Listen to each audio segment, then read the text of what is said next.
Hello guys, welcome to Denmark vlog. Berlin to Kiel to Denmark, പിന്നെ return. ജോലി കഴിഞ്ഞ് നമ്മൾ നേരെ കീലിലേക്ക് വിട്ടു. അന്ന് രാത്രി അവിടെ സ്റ്റേ ചെയ്ത് പിറ്റേ ദിവസം ഒരു ഉച്ച കഴിഞ്ഞപ്പോഴാണ് നമ്മൾ കീലിൽ നിന്ന് ഡെൻമാർക്കിലേക്ക് പോകുന്നത്. ആദ്യം പോണത് റോമോ ബീച്ചിലേക്കാണ്. ഇവിടെ നമുക്ക് ബീച്ചിൽ കൂടെ കാർ ഓടിക്കാൻ പറ്റും.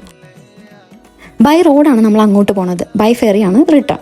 നെക്സ്റ്റ് ഡേ മോർണിംഗ് നമ്മൾ കോപ്പൻഹാഗൻ സിറ്റി സെൻറ്ററിലേക്ക് ഒന്ന് ചുറ്റിക്കറങ്ങാൻ ഇറങ്ങി.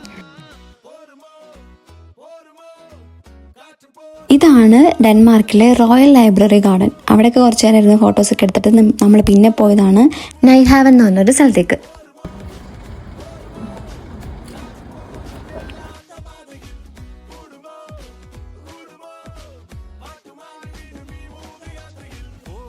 ഇതാണ് 400 വർഷം പഴക്കമുള്ള കാസ്റ്റൽ, റോസംബോക്ക് കാസ്റ്റൽ. ഇവിടെയാണ് ഇപ്പോൾ കിരീടമൊക്കെ ഇരിക്കുന്നത്. നെക്സ്റ്റ് പോയതാണ് മെർമെയ്ഡിൻ്റെ സ്റ്റാച്ചു ആണ്. നെക്സ്റ്റ് ടിവോളി ഗാർഡൻസ്, പക്ഷെ അത് കൺസ്ട്രക്ഷൻ കാരണം ക്ലോസ്ഡ് ആയിരുന്നു. അപ്പം അത്രേ ഉള്ളൂ. ബൈ.